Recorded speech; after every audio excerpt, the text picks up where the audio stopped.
Olá, meus amores, professora Ana Flávia, tudo bem com vocês? Espero que sim. Hoje iremos estudar o capítulo 8, Rússia e a CI, ou seja, Comunidade dos Estados Independentes. Vamos começar. Federação Russa, nome oficial da Rússia. Formado por cerca de 80 grupos étnicos, os russos são os mais numerosos. Eles têm uma herança da ex-União Soviética, extinta em 1991. Possui 21 repúblicas. Moscou e São Petersburgo são os estados administrativos especiais. Tem a segunda maior arsenal nuclear. Tem uma grande quantidade de recursos minerais e energéticos, petróleo e gás natural. O seu peso geopolítico está relacionado com a exportação do petróleo. E dentro da Europa, a Rússia possui 40% da exportação do petróleo. E aqui no mapa podemos identificar por que a Rússia é considerada uma das maiores potências da Europa. Por questão do seu tamanho territorial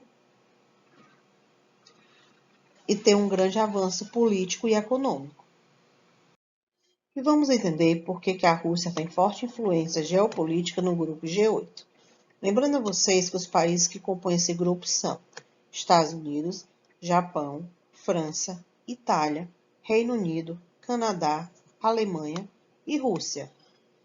Esse cenário mundial busca uma maior expressão através da economia, arsenal militar, recursos minerais, influência na Ásia e aliança com o Irã. Até 2008, não fazia parte da OMC, ou seja, o bloco G8 ele não fazia parte dessa organização da OMC, que é Organização Mundial do Comércio. E de que forma ocorreu a transição e a integração da Rússia no G8? Bem, era necessário que ele deixasse de ser socialista e passasse a ser capitalista. Ele tinha que ter uma liberação de preços e serviços, uma lenta privatização das empresas estatais, abertura para o capital estrangeiro e reconstrução econômica dos novos países, ou seja, o sistema capitalista.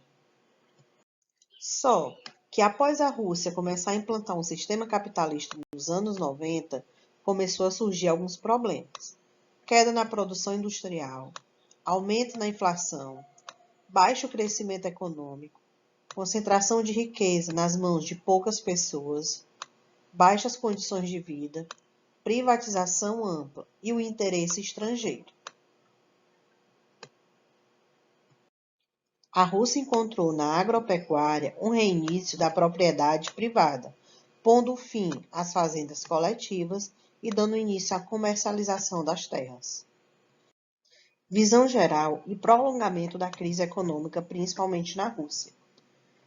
Características: suspensão do pagamento da dívida externa, aumento do déficit público, baixa arrecadação de impostos, queda do preço do petróleo, corrupção administrativa pública, surgimento do crime organizado, ou seja, as máfias, dependência de exportação de certos produtos como metais, madeira, gás natural e o petróleo. A Rússia, no início do século XX, vivia graves problemas sociais e políticos, como a questão da grande desigualdade social. Nesse período, a Rússia era uma monarquia absolutista, comandada pelo czar. Durante a Revolução Russa, foi estabelecido o socialismo por Vladimir Lenin, a fim de colocar em prática as ideias de Karl Marx. Em uma guerra civil que durou de 1918 a 1921, foi criada a União Soviética, uma união formada por 15 repúblicas, divididas em 4 grupos: repúblicas eslavas, região da Transcaucásia, repúblicas bálticas e repúblicas da Ásia Central.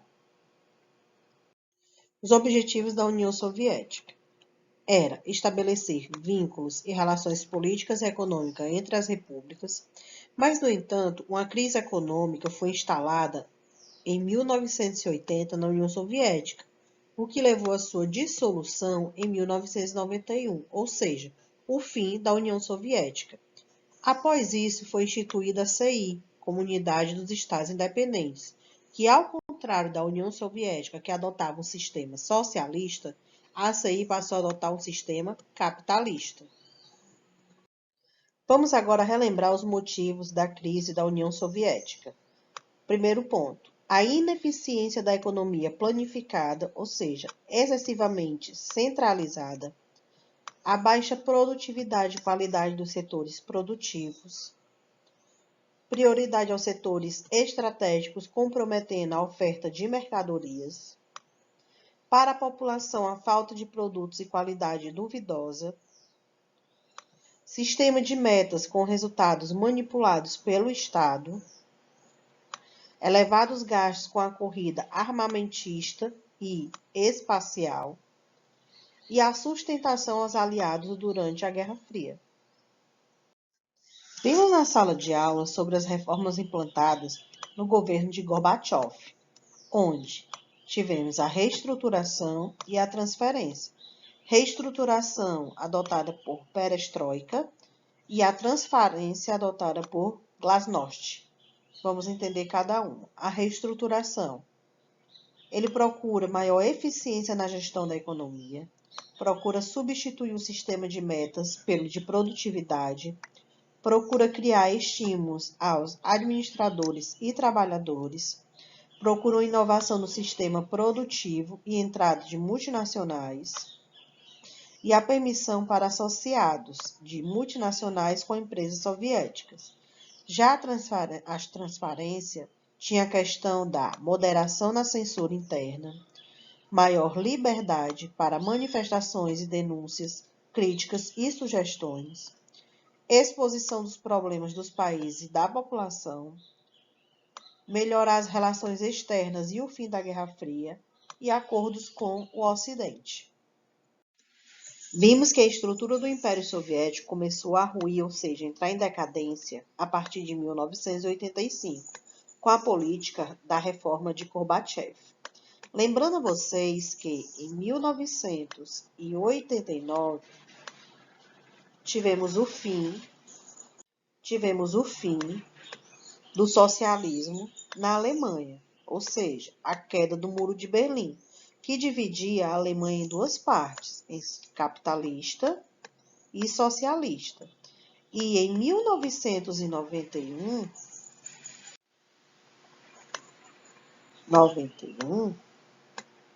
a União Soviética chegou ao fim. Se liga aí que já estudamos esse assunto. Em meio a todo esse clima de pressão, houve a primeira eleição para deputados não comunistas no Congresso Soviético.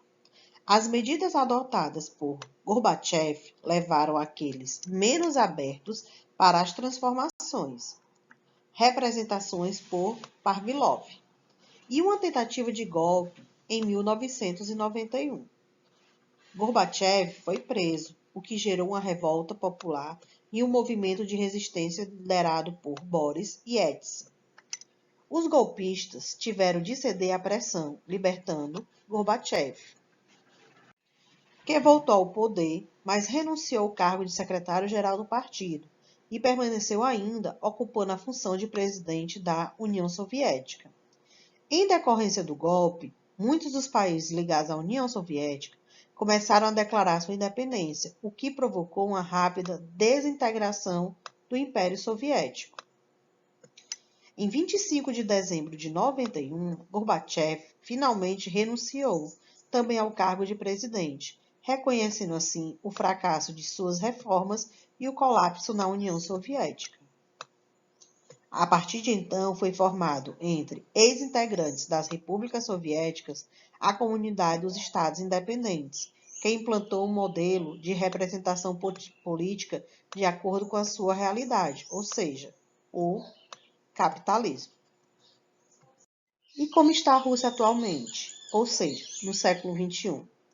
Ela apresenta o crescimento econômico, aumento de preços com relação ao petróleo e o gás natural, tem uma balança comercial positiva, ou seja, vem crescendo a cada dia, aumento de reservas internacionais superando a China e o Japão, ou seja, a Rússia está conseguindo crescer economicamente e explorando ainda mais os seus recursos, que é o petróleo e o gás natural, e a questão da desigualdade social, que é um problema que eles estão conseguindo amenizar. E qual a importância geopolítica na Rússia atualmente? Bem, ela detém o segundo maior arsenal nuclear, é um membro de permanência no Conselho de Segurança da ONU, dispõe de uma enorme área territorial e grande quantidade de recursos minerais. No início do século XXI, apresentou uma expansão econômica, possui pretensões de manter seus status de potência regional e mundial, exerce influência direta sobre as ex-repúblicas soviéticas. Diversas potências europeias e os Estados Unidos dependem do petróleo e o gás natural da Rússia e está envolvida em conflitos étnicos internos com nações vizinhas. E aqui encerramos a primeira parte do nosso capítulo 8. Um cheiro no coração de cada um e até a próxima.